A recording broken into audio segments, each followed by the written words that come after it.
Yo, what's up guys? It's Noah here, and in today's video, we're going to be breaking down the Monday Night Football Showdown slate on Draftkings for Week 7. Week 7 closing out Monday night with the Bears and the Rams. We're going to break down this Showdown slate on Draftkings, talk about all the playable options. We'll go from top to bottom, look at the player pool, talk about all the guys I have interest in, all the guys that I think are playable. And towards the end of the video, we'll look at different roster builds, talk about roster construction, how I'm looking to build out my lineups for this Showdown slate, who I'm looking to play at captain. We'll do that towards the end of the video, so be sure to stay tuned for that. But before we do get started, guys, as always, I would appreciate it if you would hit that like button down below. And if you are new to the channel, be sure to click that subscribe button as well. I do appreciate all of you that have come to the channel and have enjoyed the content. You've hit that subscribe button. I do really appreciate it. Be sure to click the notification bell as well, so that way you do get notified every time I upload and you'll never miss out on any of my new videos. And lastly, if you want to get more content from me, I make sure to say this in all my videos. I do have more content available on Patreon. You can check that out. Link down below in the description if that does interest you. If you want to see all the content I do have to offer on Patreon, you can check that out. Link down below. But let's go ahead and take a look at this Showdown slate for the Rams and Bears game.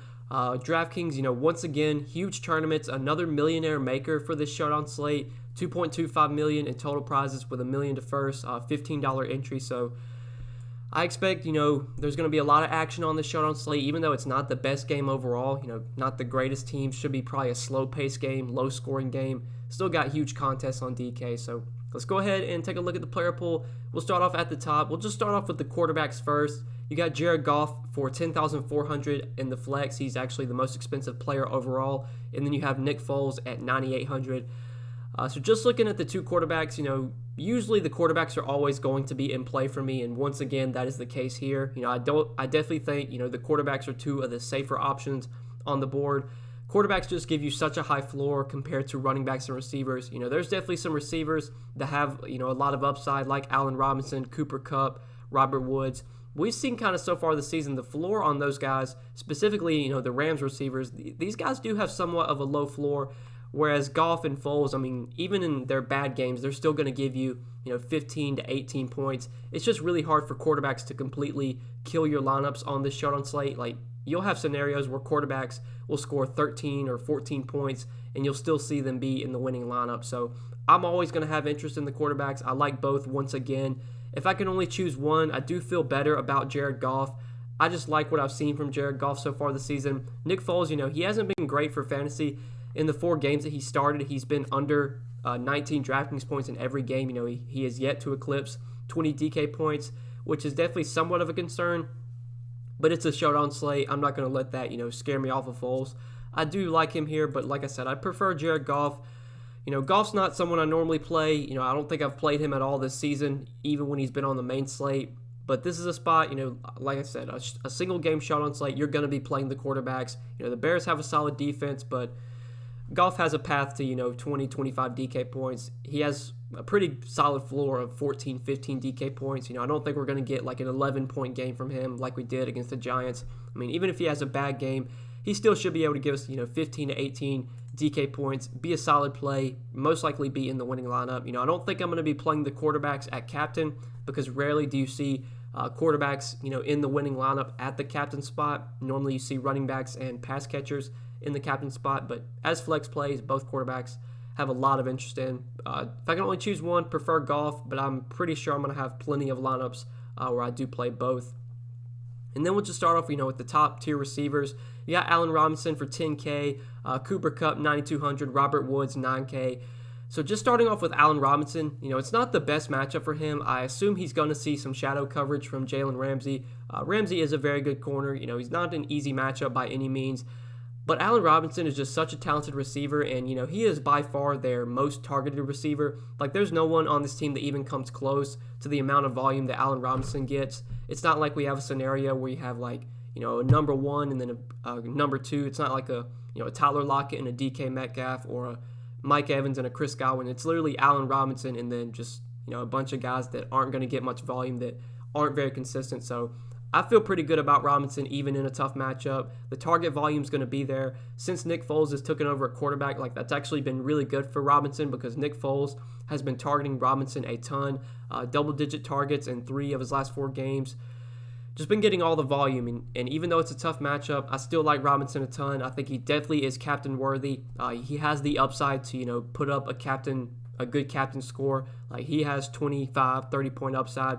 Even if Foles doesn't go out there and throw 4 touchdowns, Allen Robinson can still get you 5, 6, 7 catches and 100 yards and a touchdown and put up, 25, 30 DK points. So I really like Allen Robinson even in, the tough one-on-one matchup. And then you have Cooper Kupp and Robert Woods. Choosing between these 2 guys, it's always tough for me. These 2 guys, they project so similarly. It's really hard to predict which one's going to have the better game. Lately, Robert Woods has definitely been the more consistent between the 2 Rams receivers. Cooper Kupp is coming off a pretty bad game against San Fran where he only put up 4 Draftkings points, 3 catches for 11 yards. You're obviously not expecting that kind of a game from Cooper Kupp again. But I do feel better about Robert Woods. I think Robert Woods' target floor is a little bit higher. I think he's more likely to see double-digit targets than Cooper Kupp. I think on the season they're about the same in terms of targets. I believe so far Robert Woods has 41 targets through all their games, and Cooper Kupp has 45. So Cooper Kupp's he's actually got more targets this season than Robert Woods, which I was kind of surprised by. But Woods is usually the guy I do prefer between the 2. He's someone that I just, I'm always pretty high on Robert Woods. I think he's a very talented receiver. I think he's definitely one of the more underrated receivers in the league. Last season he didn't have the best year, but he did turn things on towards the end of the year. Obviously, no Brandon Cooks on this team anymore, so the clear-cut top 2 receivers on this team are going to be Robert Woods and Cooper Kupp. I think I do prefer to go to Robert Woods here if I can only choose one of the 2, but Kupp is definitely in play as well at 9,200. Both these guys are very solid options. I can't pay up for everyone, though, so I'm definitely going to have to take a stand somewhere, and I think between the 2, I would rather play Robert Woods. That's just my opinion personally. And then you have the running backs, David Montgomery and Darrell Henderson.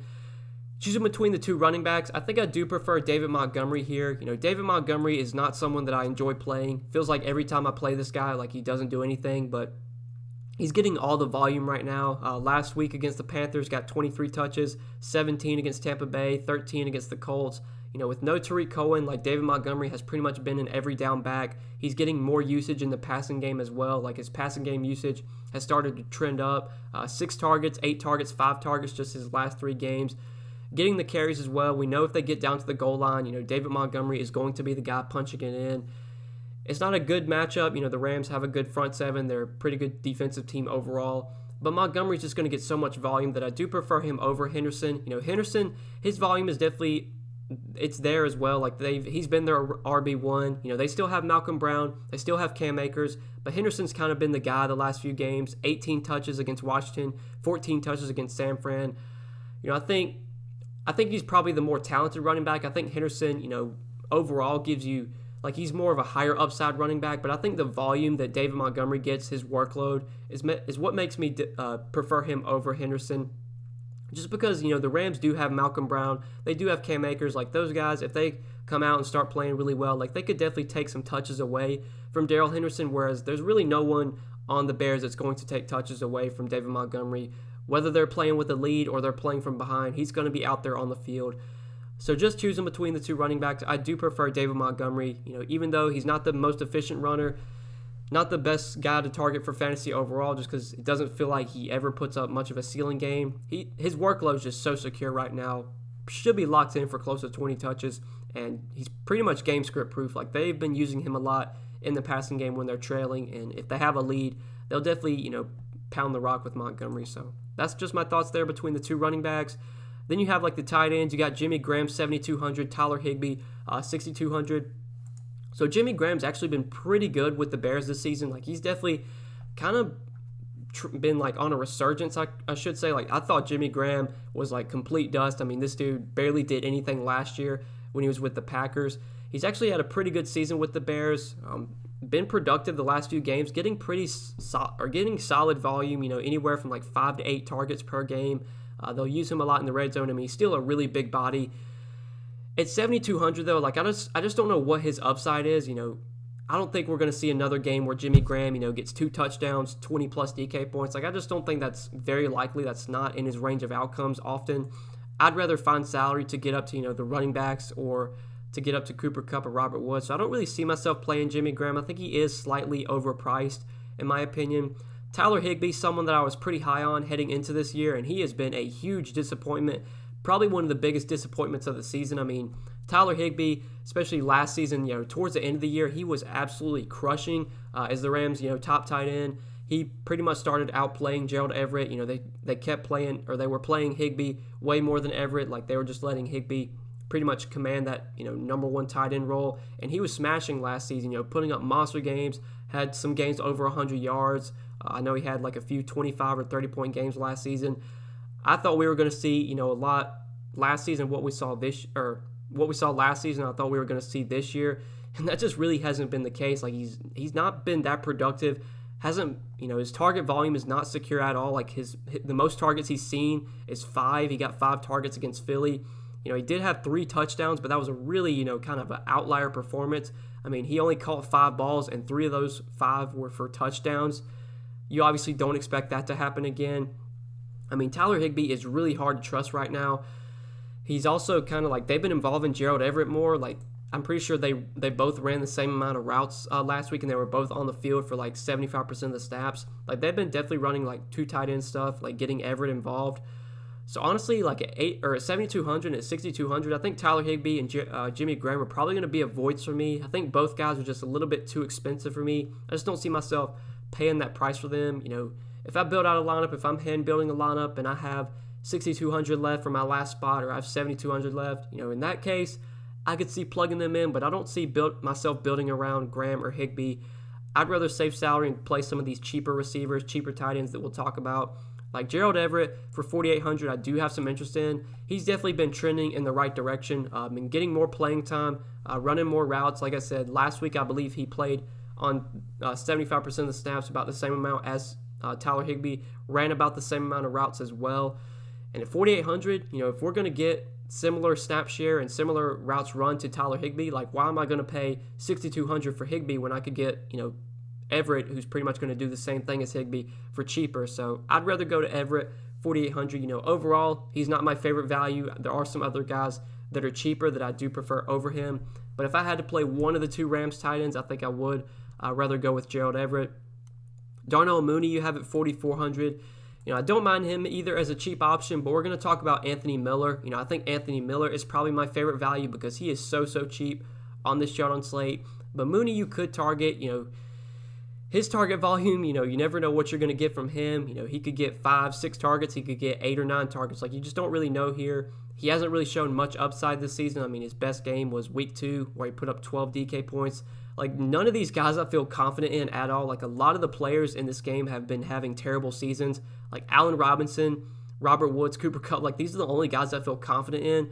Like, I feel like even Jimmy Graham, who's had a good season, like, I feel like he could go out there and get 4 Draftkings points, and I wouldn't be surprised. Tyler Higbee could put up 2.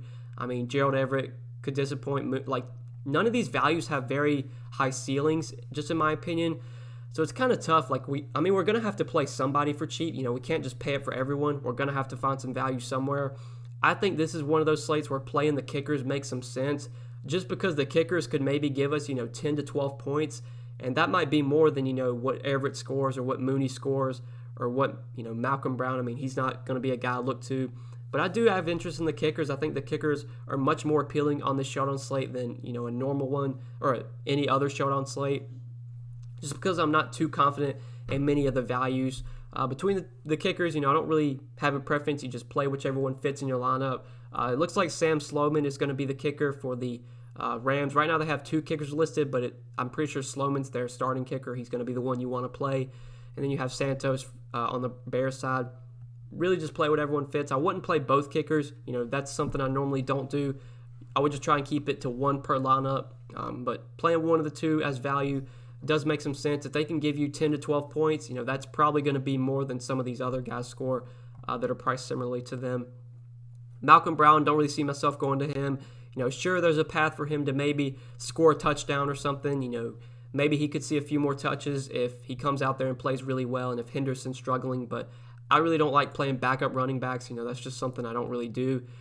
Josh Reynolds, another one of these guys, cheap guy that is probably going to get anywhere from 4 to 6 targets at 2,800. You could get lucky and maybe he finds an end zone. Someone I don't mind playing as a cheap option, 2,800. But I think the value play I'm most confident in is Anthony Miller.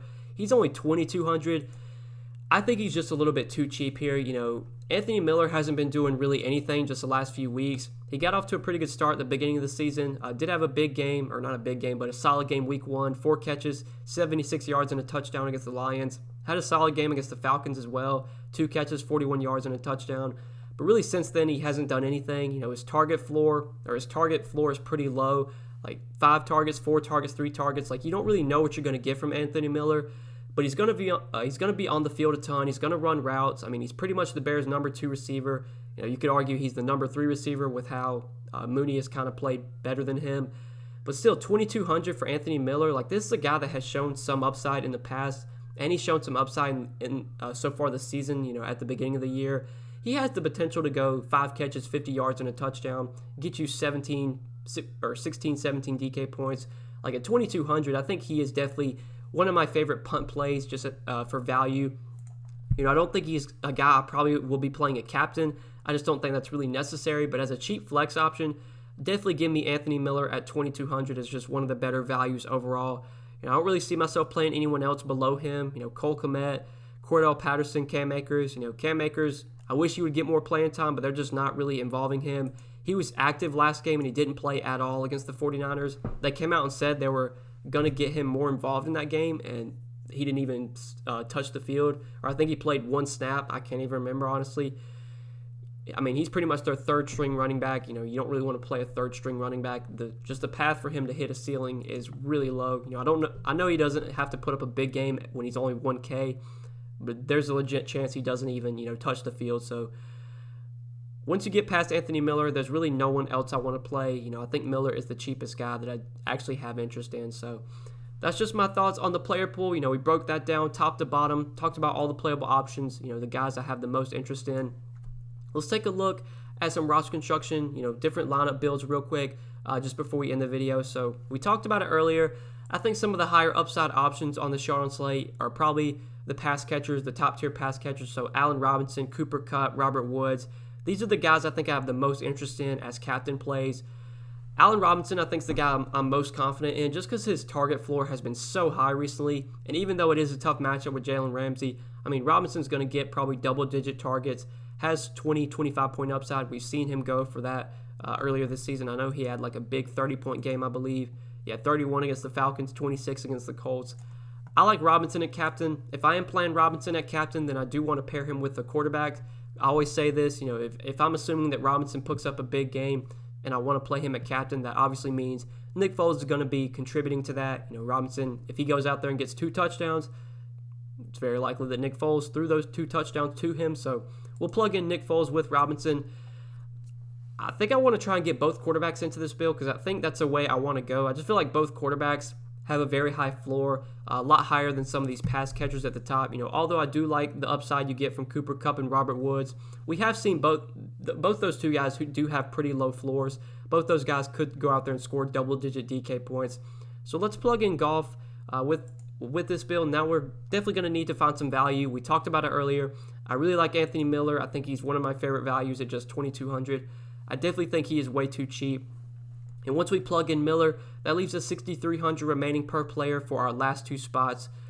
So we could pay up to the top for one of these 2 Rams receivers, and I think that would leave us enough to play maybe a guy like Josh Reynolds, or maybe we could play one of the kickers. If we were just play like the Bears kicker, Santos, that would leave us enough to play David Montgomery. So that is a build that we could do. We would have some extra salary left over, so if you wanted to upgrade from the Bears kicker to the Rams kicker, you could do that. Or we could pay up for either one of Kupp or Woods. Like I said earlier, I do prefer Robert Woods just between the 2. That leaves us enough to play Malcolm Brown or Josh Reynolds. I think between those 2 guys, I'd probably rather play Josh Reynolds. Malcolm Brown, like I said earlier, how many touches does he get? I really have no idea. I feel a little bit better about Josh Reynolds. I feel like Reynolds is just going to be on the field more. So we could plug him in at 2,800, and that is a lineup build that I do like quite a bit. You got Robinson in at captain. You got both quarterbacks. Anthony Miller is a value play I feel pretty confident in, especially at his cheap price of $2,200. You got Robert Woods in there, and then Josh Reynolds. I guess Josh Reynolds like the one wild card. If he can if we can get like double-digit points from Reynolds and Miller, this should be a pretty good lineup. This lineup should do pretty well. It's really just those. It's always the value plays you're worried about. Robert Woods, Robinson. These guys, although they have shown somewhat low floors this ceiling, you're not going to be too worried about those guys disappointing in your lineups. It's really what can you get from the cheap options. It's usually the cheap options that decide the showdown slates anyway. Like rarely do you see, like if Robinson has a big game, obviously you're going to need him to win, but he's going to be, probably 60, 70% owned. There's going to be a cheap guy down here that puts up, 15, 20, and that's going to be what, wins the showdown slate for you. There's going to be someone for cheap that's, lowish owned that puts up a solid game.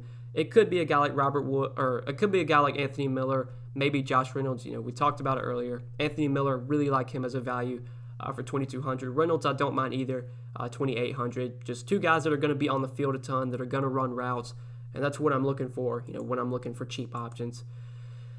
So yeah, that's probably just how I would like. If I was playing one lineup, I think that's the route that I would go. There's other ways you could build lineups though. You could pay up for Woods, or you could play like Woods at captain, who I talked about. I like him.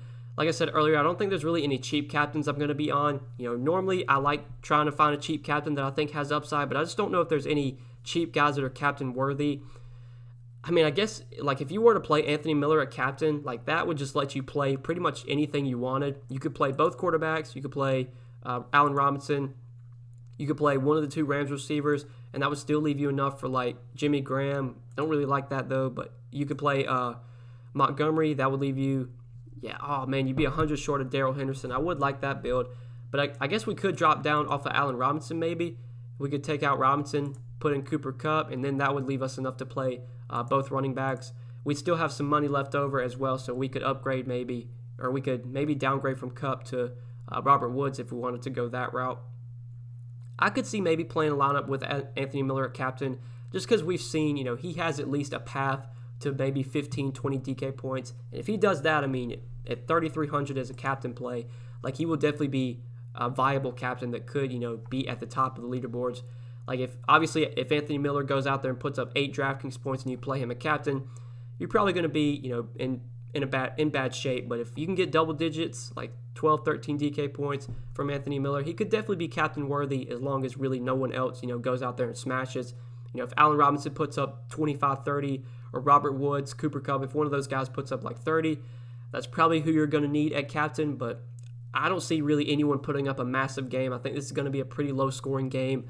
Right now it's got a really low total, 45 total, 6-point spread. Like I just don't see the path to many ceiling games in this game. I think, if this was like on a main slate, this would definitely be a game that I would probably be avoiding overall. But it's obviously not a main slate. We got a showdown slate, and we got big prize pools. So I did want to break down this showdown slate and, talk about everything. I think we covered it all. Player pool, talked about top to bottom, hit on roster construction as well, some different lineup builds that I'm looking at for this showdown slate. But yeah, guys, I hope you did enjoy the video. I really do appreciate you watching. If you did enjoy, hit that like button before you get out of here. Hit the subscribe button as well. Be sure to click that notification bell so that way you do get notified every time I upload and you'll never miss out on any of my new videos. And if you do enjoy these videos and if they help you and you want to get more content from me, I have stuff available on Patreon. You can check that out, link down below in the description if that does interest you. You can see all that I do have to offer over on Patreon. But best of luck tonight, guys. Thank you so much for watching the video. Hope you enjoyed, and we will see you in the next one. Good luck, guys. Peace.